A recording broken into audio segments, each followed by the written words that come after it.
नमस्कार, मी येवला लासलगाव विधानसभा मतदारसंघातून परिवर्तन महाशक्तीतर्फे निवडणुकीस उभा आहे. आपण फार छान प्रश्न विचारला की आपला या निवडणुकीत नेमका उभा राहण्याचा उद्देश काय. तर मी आपल्याला सांगू इच्छितो की आपल्या देशामध्ये संविधानाने आणि घटनेने प्रत्येकाला एक अधिकार दिलेला आहे आणि आपला देश जो चालवतो ती एक यंत्रणा आहे आणि ती यंत्रणा म्हणजे लोकशाहीमध्ये निवडून दिलेलं सरकार. म्हणजे निवडणूक ही काय वाईट प्रक्रिया नाही, तर ही लोकशाहीला पूरक अशी प्रक्रिया आहे आणि त्या प्रक्रियेतून जाऊन जे लोक सत्तेत जातात तेच लोकांचा विकास करू शकतात. सत्तेशिवाय आपण समाजाची सेवा करू शकत नाही, हे त्रिवार सत्य आहे. आंदोलनाने वगैरे फारसे थोडेफार प्रश्न मार्गी लागू शकतात, पण तुम्ही स्वतः जर सत्तेत असाल तर लोकांचे प्रश्न अतिशय चांगल्या पद्धतीने सोडू शकतात. तो मुद्दा घेऊन मी लोकांच्या समोर जाणार आहे आणि आमदार झाल्यानंतर किंवा ही विधानसभा निवडणूक लढविल्यानंतर माझ्या मनात काही उद्देश आहेत आणि ते उद्देश साध्य करण्यासाठी मी ही निवडणूक लढवत आहे. बर, निवडून आल्यास आपण काय करू शकता? अतिशय महत्त्वाची गोष्ट म्हणजे आपल्याला सर्वांना माहीतच आहे की गेल्या साधारण 20 वर्षापासून महाराष्ट्रामध्ये एक प्रश्न गाजतोय आणि तो म्हणजे मराठा आरक्षण. मराठ्यांना आरक्षण आजपर्यंत कुठलंही सरकार देऊ शकलं नाही, ही फार मोठी शोकांतिका आहे. मराठ्यांचे 5-5, 6-6 मुख्यमंत्री झाले, पण त्यांनी कधीही मराठा समाजाचा विचार केला नाही. अगदी शरद पवारांपासून तर जे कोणी इथून मागचे मुख्यमंत्री झाले असतील मराठा समाजाचे, कोणीच या बाबतीत मराठा समाजाच्या आर्थिक, सामाजिक आणि शैक्षणिक मागासलेपणाचा विचार केला नाही. किंबहुना मराठा समाजाला आरक्षण मिळूच नये यासाठी शरद पवार सारख्या लोकांनी प्रयत्न केले आणि त्यासाठी त्यांनी छगन भुजबळ सारख्या लोकांना मोठे केले आणि ते मोठे केल्यानंतर ते इतके मोठे झाले की ते मराठा समाज इतका प्रचंड लोकसंख्येने असूनही मराठा समाजाला त्यांनी शिंगावर घेण्याचं काम केलं आणि मराठा समाजाला वेळोवेळी दुखवण्याचं काम केलं. आता मूळ विषय आहे, आपण हा जो विषय सोडून देऊ की गेल्या 2 वर्षात काय झालं, 1.5 वर्षात काय झालं मराठा आरक्षणाबद्दल. परंतु माझ्यासमोर एक मार्ग आहे आणि तो मार्ग म्हणजे, आणि तो सरकारनेच दाखवलेला आहे. आणि मनमोहन सिंग सरकारच्या काळामध्ये मनमोहन सिंग सरकारच्या शेवटच्या टर्ममध्ये, शेवटच्या 6 महिन्यामध्ये केंद्र सरकारने रोहिणी आयोग नावाचा एक आयोग स्थापन केला होता आणि त्या आयोगाच्या शिफारशीनुसार ओबीसींची जे कायम जनगणना झाली पाहिजे आणि त्यातून इम्पिरिकल डेटा काढून ओबीसी मधल्या ज्या प्रगत जाती आहेत त्या बाहेर काढल्या पाहिजे.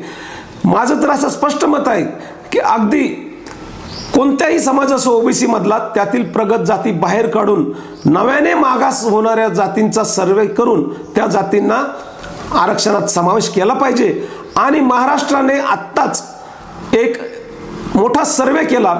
शिंदे सरकारने जे आरक्षण दिलं SC-BCचं, त्याच्यामध्ये मराठा समाज हा नव्याने मागास सिद्ध झालेला आहे. महाराष्ट्रामध्ये SC-BC आरक्षण असणे म्हणजे केंद्रात ते ओबीसीचंच आरक्षण आहे. महाराष्ट्रातला SC-BC म्हणजे केंद्रातला ओबीसी. तर मी निवडून आल्यावर पहिलं काम हे करणार आहे की या महाराष्ट्रामध्ये जो SC-BC म्हणून सिद्ध झालेला, मागास सिद्ध झालेला मराठा समाज आहे त्याला मी केंद्रातल्या ओबीसी यादीमध्ये समावेश करण्यासाठी प्रथम पाठपुरावा करणार आहे.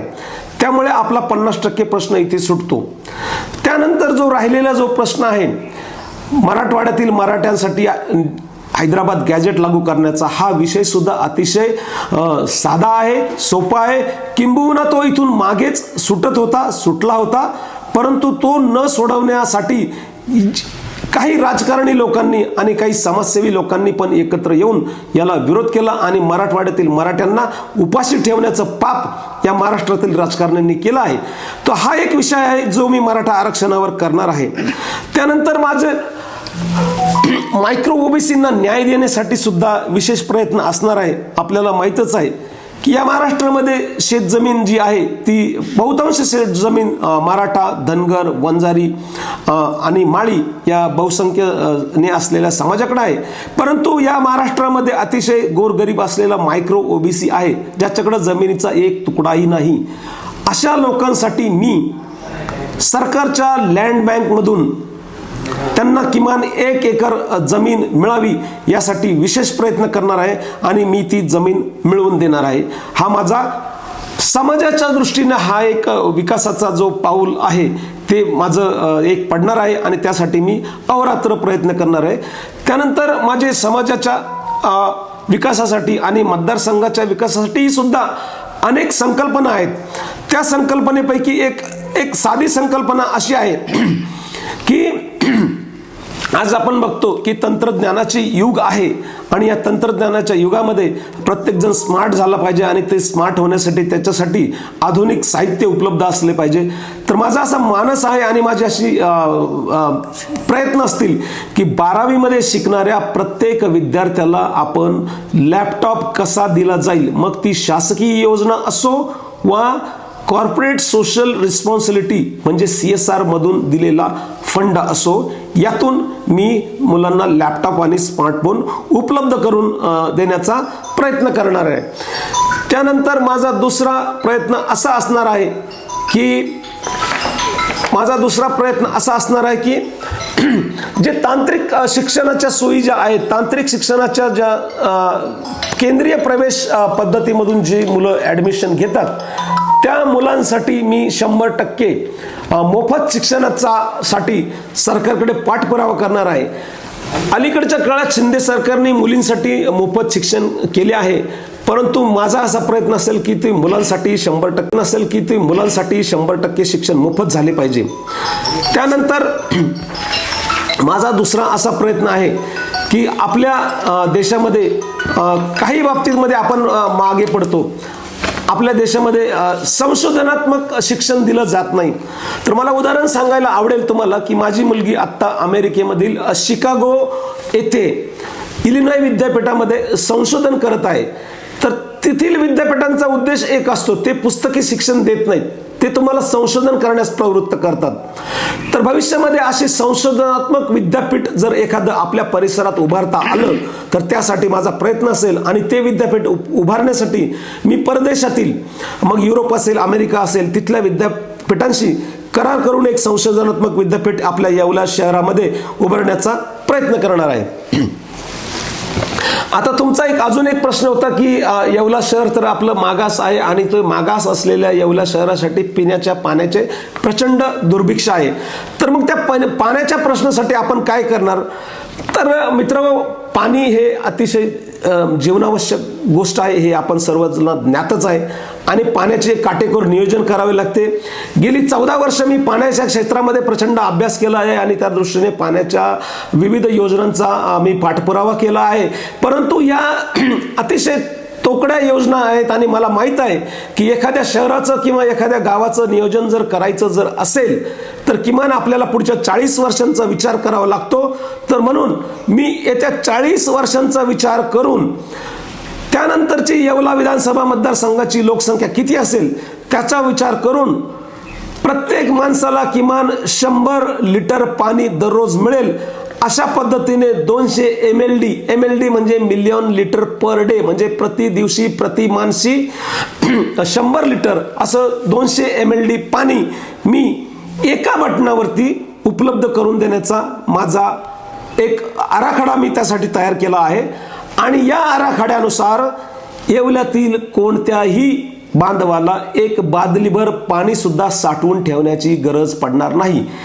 त्याला इंटिग्रेटेड वॉटर सप्लाय म्हणतात. या इंटिग्रेटेड वॉटर सप्लायमध्ये मी सर्व पाणी योजनांचं एकत्रीकरण करून नव्याने पाणी उपलब्ध करून फक्त नळ चालू करायचा, 24 तास पाणी उपलब्ध असेल, कोणीही साठवणूक करायची नाही. साठवणूक केल्यामुळे काही नुकसान होतं, पाण्याचा अपव्यय होतो. साठवणूक न करता ज्या वेळेस आपण नळ चालू करू त्यावेळेस त्याला पाणी येईल अशी माझी योजना आहे. बर, मला अजून पुढे विचारायचं आहे तुम्हाला. विधानसभा निवडणुकीसाठी प्रचंड पैसा लागतो. मग आपण या पैशाच्या शर्यतीत कसे जिंकणार? मला आपल्याला सांगायला आवडेल की हा आपण एक भ्रम तयार करून घेतलेला आहे की विधानसभा निवडणुकीसाठी प्रचंड पैसा लागतो. निवडणुका सरकारने घालून दिलेल्या मर्यादा जी आहे त्या खर्चातच निवडणुका अतिशय उत्तम पद्धतीने लढवल्या जाऊ शकतात, हे मी स्वतः 2 वेळा सिद्ध केलेलं आहे.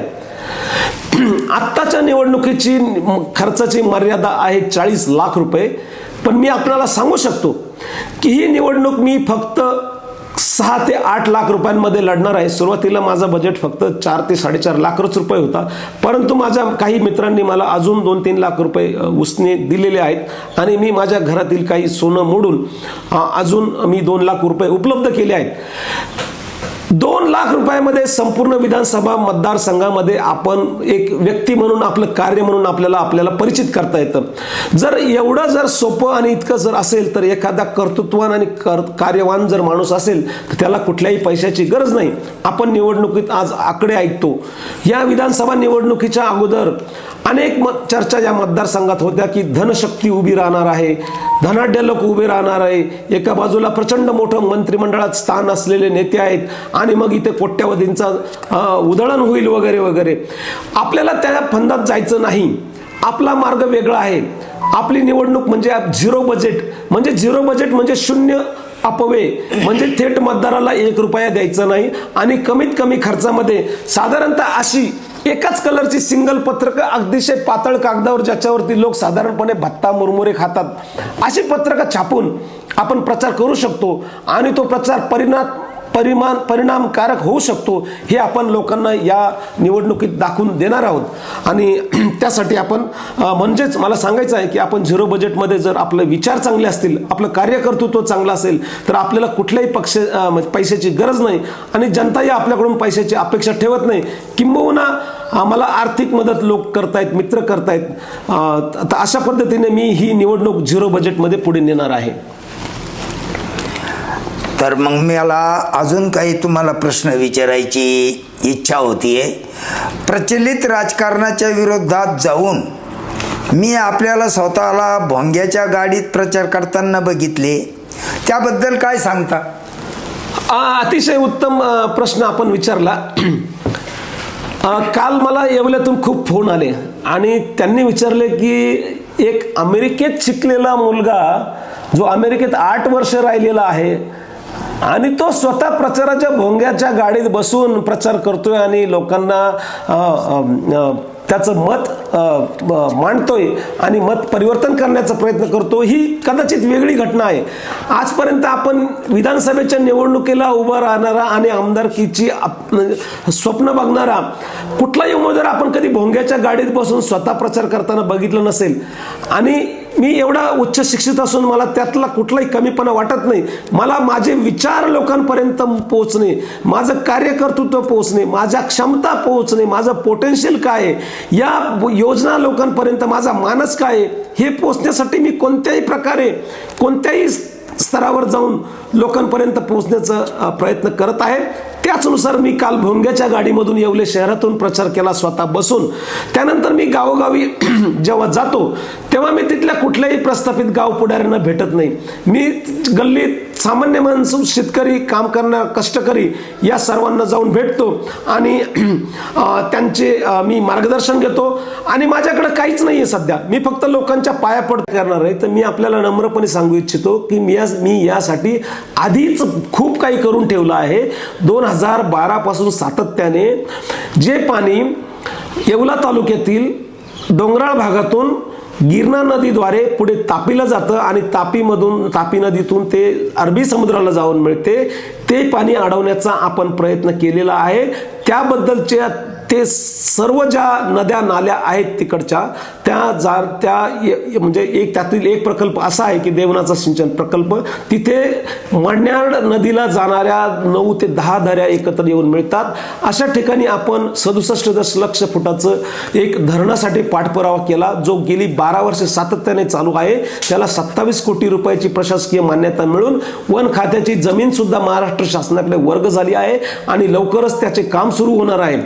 त्यानंतर ममदापूर साठवण तलाव, इथेही तो साठवण तलाव अगदी कागदावर सुद्धा अस्तित्वात नव्हता, त्याचा सुद्धा सर्व पाठपुरावा पाणी उपलब्धता प्रमाणपत्रापासून तर वन खात्याच्या परवानग्यापर्यंत आपण त्याच्यामध्ये सरकारकडे आणि स्थानिक लोकप्रतिनिधी आणि मंत्री यांच्याकडे पाठपुरावा करून तो सुद्धा मार्गी लावला आहे. म्हणजे माझा असं सांगणं आहे की आपण जो प्रश्न विचारला की आपण भविष्यात काय करणार आहे, तो प्रश्न मी भूतकाळात आधीच मार्गी लावलेला आहे, हे माझे आपल्याला नम्रपणे सांगणे आहे. आणि अजून कोणी जर माझ्या काही निदर्शनास आणून दिलं की नवीन प्रकल्प इथे होऊ शकतो तर मी त्यासाठी नक्की पाठपुरावा करेल.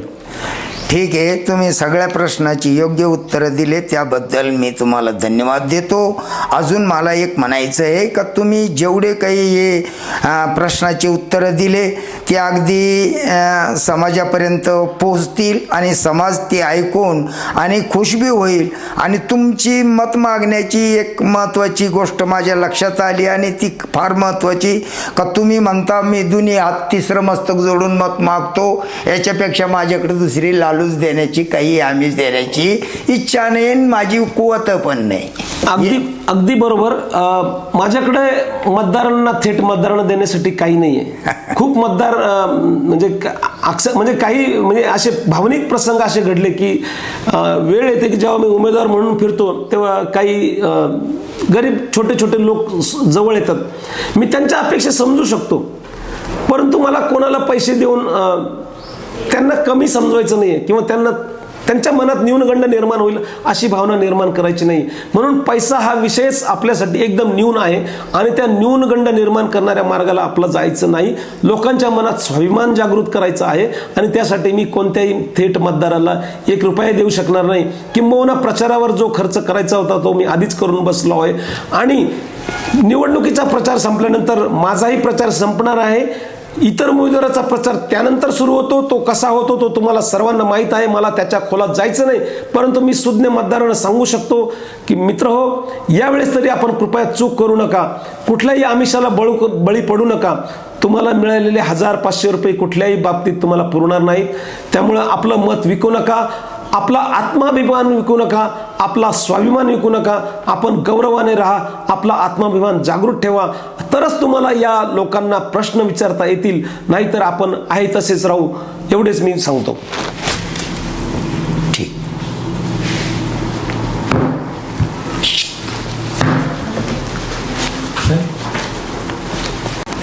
अच्छा, तुम्ही दोन्ही हात तिसरं मस्तक जोडतात आणि जनतेला विनंती करतात. हो, मला अजून तुम्हाला एक विचारायचं आहे का तुम्ही एकदम साधी एका रंगाची पत्रिका छापलेली आहे, बाकी उमेदवारांची मोठमोठी कलरफुल पत्रिका बघून आपल्याला मागे पडलो असे वाटत नाही का?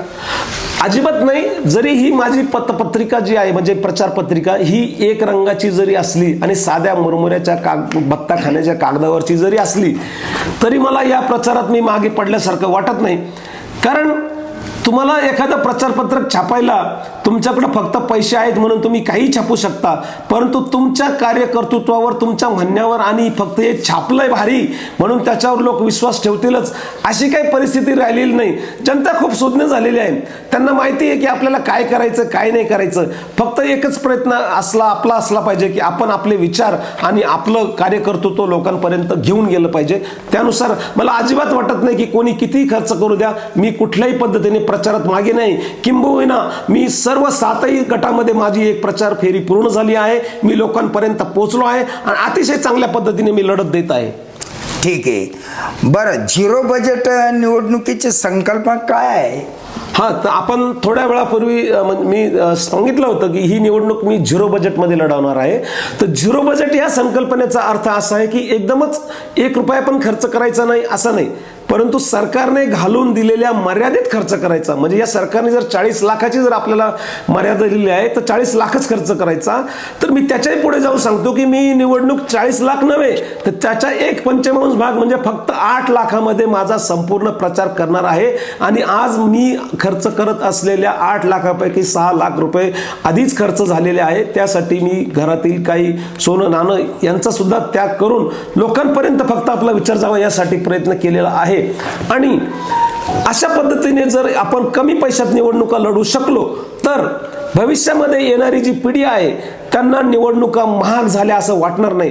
मुळात जे इथले प्रस्थापित पुढारी आहे यांना करायचं काय आहे तर त्यांना निवडणुका महाग करायच्या आहे. निवडणुका महाग केल्या, निवडणुकीचे आकडे फुगवले, 50 कोटी 100 कोटी 200 कोटी 300 कोटी असं सांगितलं की म्हणजे इथून पुढे कोणताही गरिबाचा, वंचित, शोषित वर्गातला माणूस तो निवडणूक लढवण्याचं धाडसच करणार नाही असा इथल्या लोकांचा, इथल्या व्यवस्थेचा प्रयत्न आहे.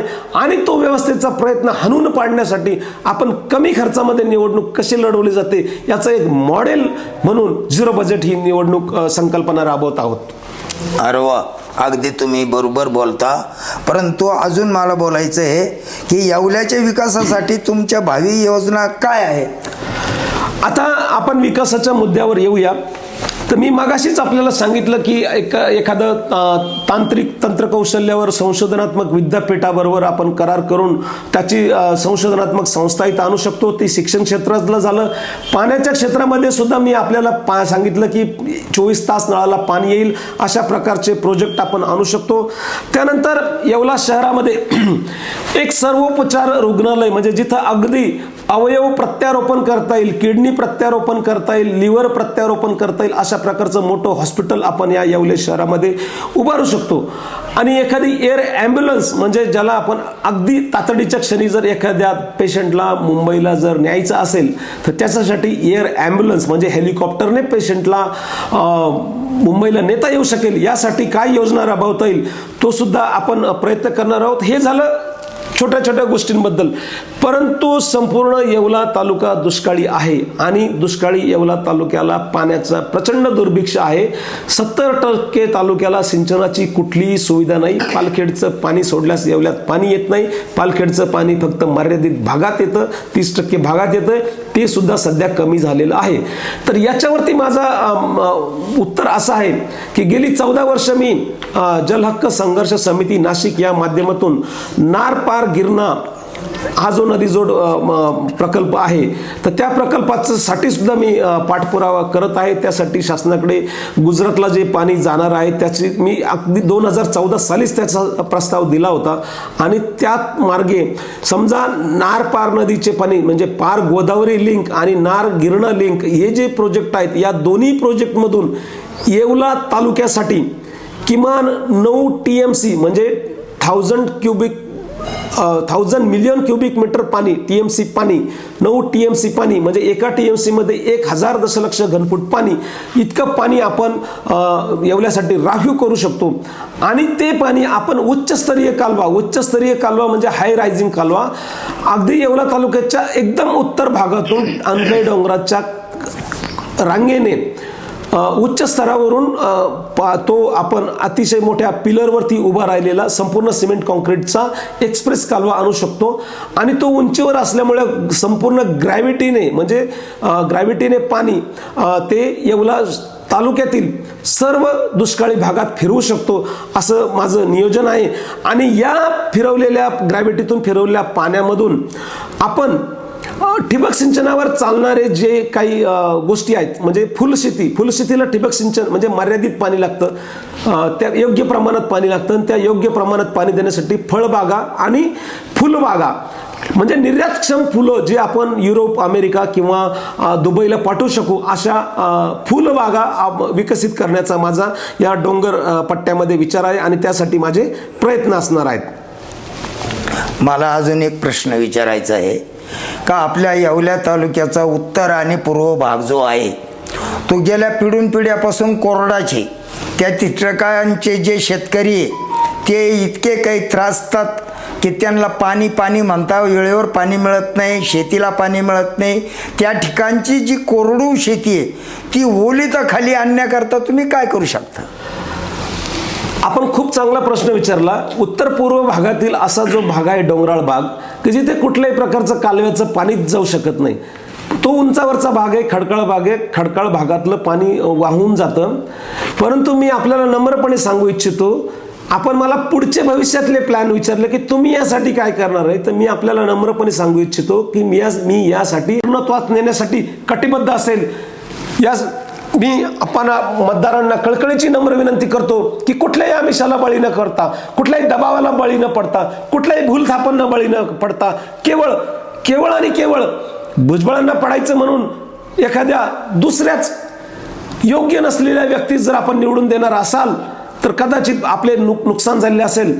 तर म्हणून भुजबळांना तर आपल्याला 100% पाडायचं आहे. हा तर आपला पहिला प्रयत्न आहे आणि छगन भुजबळ यांना पराभूत करून त्यांच्या जागी त्यांच्या इतकाच जर सक्षम उमेदवार जर निवडून द्यायचा असेल तर प्राधान्याने आपण सर्वांनी माझा विचार करावा, मी आपल्याला कळकळीची नम्र विनंती करतो. धन्यवाद. नमस्कार मतदार बंधू भगिनींनो. काही लोक माझे राजकीय विरोधक यांना थोडीशी पश्चात बुद्धी सुचली आहे आणि त्यांनी माझ्याबद्दल कटकारस्थानं सुरू करून, म्हणजे त्यांनी मी उमेदवारी जाहीर केली तेव्हाच कटकारस्थानं करायला सुरुवात केली होती आणि त्या कटकारस्थानाचा भाग म्हणूनच त्यांनी अनेक प्रयत्न केले आणि मला ट्रोलिंग करण्याचा प्रयत्न केला. तर मी त्यांना सांगू शकतो की तुम्ही पुराव्याशिवाय कुठलीही ट्रोलिंग करू शकत नाही.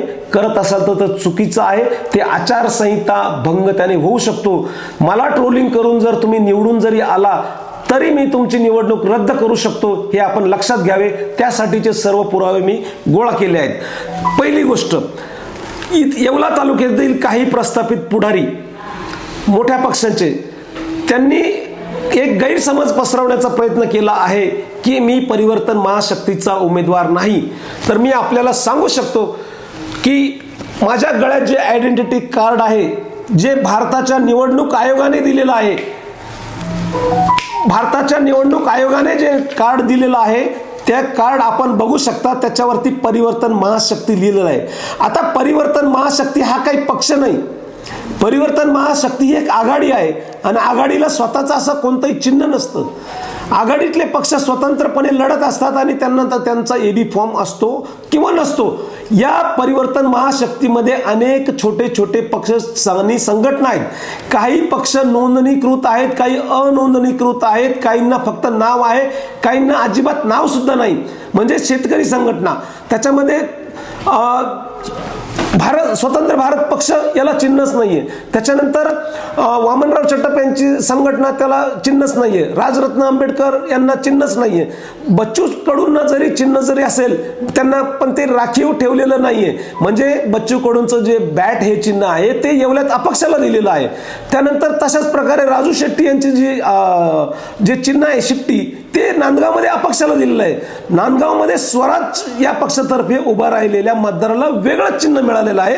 म्हणजे ही जी आघाडी आहे ही कुठली नोंदणीकृत आणि मान्यता प्राप्त आघाडी नाही. परंतु मी तुम्हाला सांगू शकतो की मी या आघाडीचा उमेदवार आहे. जरी माझं चिन्ह अपक्षाचं असलं तरी या आघाडीला सर्वांना मुक्त चिन्हांमधील चिन्ह दिलं आहे, ते प्राधान्य क्रमानुसार दिलेलं आहे. म्हणून त्याचा कुठलाही तुम्ही अजिबात विचार न करता मी तुम्हाला सांगू शकतो की आपण संभाजी महाराजांना थेट फोन करून विचारू शकता.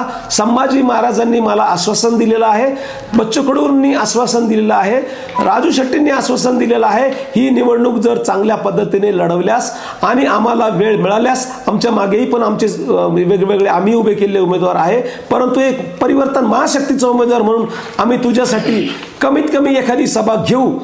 तर मला सांगायचंय, जे मला ट्रोल करतात, मी परिवर्तन महाशक्तीचाच उमेदवार आहे. आणि जर आपल्याला बघायचं असेल तर हा माझा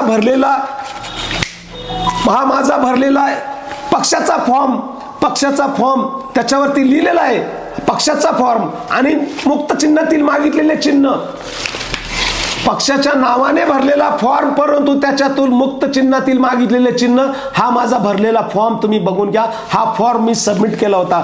त्यानंतर हे माझे प्रतिज्ञापत्र आहे, त्या प्रतिज्ञामध्ये सुद्धा सरळ लिहिलं आहे की मी परिवर्तन महाशक्तीचा उमेदवार म्हणून स्वराज या पक्षातर्फे उमेदवारी करत आहे. ज्यांना कोणाला शंका वाटत असेल त्यांनी सरळ महाराजांना फोन करायचा, महाराजांच्या प्रवक्त्यांना फोन करायचा. त्यांच्या फेसबुक आयडी वरती माझे महाराजांनी सत्कार केलेले फोटो उपलब्ध आहेत. माझ्या गळ्यात त्यांनी स्वराज्याचा उपरणं टाकलं, त्याचे फोटो उपलब्ध आहेत. परंतु काही लोकांच्या पायाखालची वाळू सरकल्यामुळे त्यांना आता भीती निर्माण झाली आहे की आपण पडतो की काय. त्यामुळे त्यांनी खोटा प्रचार सुरू करायला सुरुवात केली आहे. अशा खोट्या प्रचाराला मी भीक घालत नाही आणि जनताही या खोट्या प्रचाराला बळी पडणार नाही. तुम्ही आत्ताच सुधरून घ्या, नाहीतर एकदा जनतेचा रोष तुमच्याबद्दल वाढला तर तुम्हाला या निवडणुकीमध्ये पळता भुई थोडी होईल. माझ्याकडचे जरी पैसे आत्ता संपलेले जरी असले तरी माझं तोंड अजून चालू आहे. माझ्या तोंडाच्या भांडवलावरती मी अनेक मुद्दे मांडून तुमचे सर्व पोलखोल करू शकतो. येवल्यात कोणता घोड्याने कुठे कांदे खाल्लेत याची मला गेल्या 20 वर्षाने 40 वर्षाची संपूर्ण कल्पना आहे. कोणी मला कमी समजू नये, ट्रोल करू नये, माझ्यावर जातीवाचक शब्दगाळ करू नये, आई बहिणीवरून शिवीगाळ करू नये, हे मी सर्वांना नम्रपणे विनंती करतो. मी एक सक्षम उमेदवार असून सर्वांना मी पर्याय म्हणून उभा आहे इथे. मी तुम्हाला सांगू इच्छितो, येवलेकरांना आश्वासित करू शकतो, मंत्री छगन भुजबळ हे ज्या पद्धतीने विकास करू शकतात त्याच्याही पेक्षा 10 पट चांगल्या पद्धतीने निव्वळ आमदार झालो तरी मी विकास करू शकतो, ही माझी तुम्हाला ग्वाही आहे. विकास करण्यासाठी फक्त एखादा मोठा मंत्रीच पाहिजे किंवा त्याच्या मागे मोठा पक्षच पाहिजे अशी कुठलीही गरज नाही. महाराष्ट्रामध्ये आपण बघतोय अनेक अपक्ष निवडून येतात आणि प्रचंड गतीने विकास करतात. तीच गोष्ट आपल्या येवल्यासाठी लागू करण्यासाठी मी सर्व पद्धतीने पात्र आहे, सुविद्य आहे, शिक्षण झालेलं आहे, अभ्यास आहे, विधिमंडळाचा अभ्यास आहे, विधिमंडळ कामकाज कसं चालतं त्याचा अभ्यास आहे, मला अर्थसंकल्प कळतो, मला अधिवेशनं कळतात, मला कपात सूचना कळते, बजेट कळतो, त्यानंतर मंत्रालयीन कामकाज सर्व प्रकारचं कळतं. आणि जर तुम्हाला सांगतो मी माझी उमेदवारी जाहीर केली त्याच वेळेस मी सांगितलं होतं जर मी निवडून आलो आणि कुठल्याही एखाद्या आघाडीला जर एखादं मत जर कमी पडत असेल तर त्यावेळेस सर्व प्रकारच्या आघाड्या आणि पक्ष माझा मंत्रिपदासाठी सुद्धा विचार करू शकतात. मी किमान राज्यमंत्री होऊ शकतो, मी जलसंपदा खात्याचा राज्यमंत्री होऊ शकतो, मी कृषी व जलसंधारण खात्याचा राज्यमंत्री होऊ शकतो, मी वीज खात्याचा राज्यमंत्री होऊ शकतो. कुठल्याही एखाद्या खात्याचं राज्यमंत्रीपद या येवल्याला एखाद्या सर्वसामान्य माणसाला मिळू शकतं याचा विचार तुम्ही केला पाहिजे. मंत्री काय मंत्र्याच्या पोराणीच मंत्री झालं पाहिजे काय किंवा एखाद्या आमदाराच्या पोराणीच परत आमदार झालं पाहिजे काय, विचार बदला तुम्ही आणि तुमच्यातल्या सर्वसामान्य माणसाच्या पाठीमागे उभे राहा. नक्कीच हा दिवस आपला असेल आणि जर मी मंत्री झालो तर या येवला मतदारसंघातील प्रत्येक माणूस मंत्री झालेला असेल, मी जर आमदार झालो तर प्रत्येक माणूस आमदार झालेला असेल आणि तुमच्या सर्व योजनांना तुमच्या सर्व मागण्यांना मी स्वतः पाठपुरावा करू. मला तुम्हाला अजून एक प्रश्न विचारायचा आहे की काही समाजकंटकांनी असे उद्गार काढले का जे भागवतराव पाटील सोनवणे जे उमेदवारी लढवतात ते मत खाण्याकरता लढवतात, याच्याबद्दल तुम्ही काय सांगणार? हे बघा, ही निवडणूक आहे आणि हे निवडणुकीचं राजकारण आहे. परंतु मी तुम्हाला सांगू इच्छितो की हे जे समाजकंटक आहे यांना योग्य वेळी म्हणजे आजच धडा शिकवला जाईल. धुळगाव येथील एक देशमुख नावाचा कोणीतरी मोबाईल घेऊन हिंडणारा कुत्रकार आहे, त्याला कुत्रकार म्हणतात. तो मोबाईल घेऊन हिंडतो आणि गावगाव फिरतो.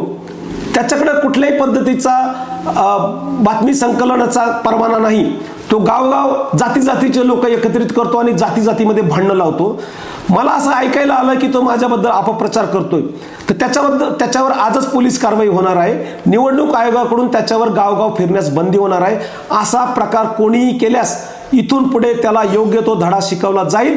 मी इथे मते खाण्यासाठी नाही तर छगन भुजबळांना पराभूत करण्यासाठी उभा आहे, हे लक्षात घ्या मतदार बंधू भगिनींनो. माझ्यामुळे छगन भुजबळ या मतदारसंघामध्ये 2 महिना त्यांनी पाय ठेवला नाही. त्यांच्या 20 वर्षाच्या राजकीय करिअरमध्ये कोटमगावची देवीची यात्रा त्यांची चुकली नाही. गेल्या वर्षी मी त्यांना यात्रेला येऊ दिलं नाही येवल्यामध्ये, त्यांची ती यात्रा चुकली. 20 वर्षामध्ये ते ईद मिलनच्या कार्यक्रमाला ते आले नाहीत, ते केवळ माझ्यामुळे येऊ शकले नाहीत. त्यानंतर त्यांनी येवल्यामध्ये म्हणजे 20 वर्षात पहिल्यांदा त्यांना ईद मिलनच्या कार्यक्रमाला सुद्धा उपस्थित राहता आले नाही. भुजबळांना येवल्यातून हुसकावून लावणारा पहिला कार्यकर्ता मी आहे आणि त्याचे परिणाम मी स्वतः भोगलेले आहे. माझ्या कुटुंबापर्यंत त्याचे झळ पोचले आहे. कायद्याने मला अनेक प्रकारे त्रास दिलेला आहे. म्हणून भुजबळांना सांगणारा उमेदवार, भुजबळांना पळवून लावणारा एकमेव उमेदवार आहे. बाकीचे जे उमेदवार आहेत जे आत्ता आपल्या देशमुखी पत्रकारांना किंवा कुत्रकारांना चाटू लोकांना हाताशी घेऊन फिरतात, त्यांना नम्रपणे सांगू शकतो, तुम्ही जर माझ्याबद्दल जर अपप्रचार कराल, बदनामी कराल, तर तुम्ही आमदार जरी झाले तुम्हाला आमदारकी भोगून देणार नाही. तुमची आमदारकी इलेक्शन पिटिशनने रद्द केली जाईल. हे तुम्ही सुधरून घ्या, आत्ता सुधरून घ्या. माझ्याबद्दल बदनामी करत एक जरी मजकूर काढला, तुमच्यावर कारवाई तर होणारच आहे, परंतु तुम्हाला असा धडा शिकवला जाईल की परत तुम्ही कुठल्याही सर्वसामान्य माणसाच्या नादी लागणार नाहीत. हे लक्षात घ्या. एखाद्याची बदनामी करणे फार सोपं असतं, एखाद्याचं चारित्र्य हनन करणं फार सोपं असतं, परंतु ते चारित्र्य निर्माण करण्यासाठी अनेक वर्षाची तपश्चर्या लागते. गेली 20 वर्ष साधारणपणे मी या भागामध्ये काम करतो आणि 14 वर्ष राजकीय आणि सामाजिक जीवनात आहे. माझे राजकीय आणि सामाजिक जीवन स्वच्छ आणि चारित्र्यपूर्ण आहे, हे सगळ्या येवल्याने बघितलं आहे. तुमचे राजकीय आणि सामाजिक चारित्र्य काय आहे हे सगळ्या येवल्याला माहिती आहे. तुमच्या घोड्यांनी किती कांदे खाल्लेत हे सगळ्या येवल्याला माहिती आहे. तुमच्या घोड्यांनी अजून काय काय खाल्लं, कोणाचे चणे खाल्ले, गरिबाचे दाणे खाल्ले, हे लोकांना माहित आहे. त्यामुळं तुम्ही माझ्या नादी लागू नका. भुजबळांना पाडणारा एकमेव उमेदवार या येवला मतदारसंघात आहे. भुजबळांना पराभूत करणं जर मराठ्यांचं जर उद्दिष्ट असेल आणि त्या मराठ्यांच्या नादी लागलेल्या भुजबळांनी जर मराठ्यांना अंगावर घेण्याचा प्रयत्न केला असेल, तर भुजबळांना शिंगावर घेऊन त्यांना पळवून लावणारा एकमेव माणूस आज येवला तालुक्यात उपलब्ध आहे आणि तो म्हणजे भागवतराव सोनवणे आहे. हे जे आहेत आत्ता, यांनी भुजबळांच्या ताटाखालचं मांजर होऊन अनेक वेळा त्यांनी तिथला मलिदा खाल्लेला आहे, त्यांनी तिथलं लोणी खाल्लेलं आहे. आणि हे पण सांगतो तुम्हाला, त्यांची उमेदवारी, जे मला म्हणतात ना मी मतं खाण्यासाठी उभा आहे, तर त्यांची उमेदवारी ही पडण्यासाठी शरद पवारांनी दिलेली आहे. या निवडणुकीनंतर शरद पवार राष्ट्रवादी काँग्रेस पक्ष आणि शरद पवार अजित पवार पक्ष, बघा पक्षाचं नाव राष्ट्रवादी काँग्रेस, याचं पण नाव राष्ट्रवादी काँग्रेस, त्याचं पण नाव राष्ट्रवादी काँग्रेस. अहो तुम्ही सख्खे भाऊ, दोन भाऊंनी मिळून मिळून खाऊ अशी तुमची यंत्रणा. आणि या निवडणुकीनंतर 1 तारखेला तुम्ही एकत्र येणार आहात हे आम्हालाही माहिती आहे. आणि त्या एकत्रित मंत्रिमंडळात एखादा अनुभवी असावा म्हणून त्याची तुम्ही सेटलमेंट केली आहे आणि त्या सेटलमेंटद्वारे तुम्ही पडण्यासाठी उमेदवारी करतात. माझी जर परत बदनामी केली तर मी, तुम्ही निवडून जरी आले तर तुम्हाला आमदार पदावर राहू देणार नाही, याची तुम्ही खात्री बाळगा. आणि माझ्याबद्दल एखादाही परत अपशब्द कानावर जर आला, आत्ताचे बोललेले सगळे अपशब्द ऑन रेकॉर्ड डिजिटल फॉर्मॅटमध्ये उपलब्ध आहे. मी आजच तुमची तक्रार निवडणूक आयोगाकडे करणार आहे. हे सर्व तुम्ही ध्यानात घ्या. निवडणूक आल्यानंतर तुमची निवडणूक रद्द करण्यासाठी मी संपूर्ण प्रकारे प्रयत्न करेल, जर तुम्ही हा प्रकार थांबवला नाही तर. अजून धन्यवाद. याच्या पुढे एक विचारायचं आहे का, जे तुम्ही धुळगावचे कोण बोलले ते गायकवाड, त्यांनी असा एक विषय काढला की आमची देशमुखशाही आहे, आम्ही मराठा म्हणजे एक गडी समजतो, आम्हाला कशाला तुम्ही शिकवता. तो धुळगावचा कोण जो देशमुख आहे, मोबाईल घेऊन फिरणारा गावगाव, त्याला सांगूच इच्छितो, अरे अंतरवाली सराटीला तू पण जात होता 6-6 महिने आणि मी पण तिथं 6-6 महिने होतो.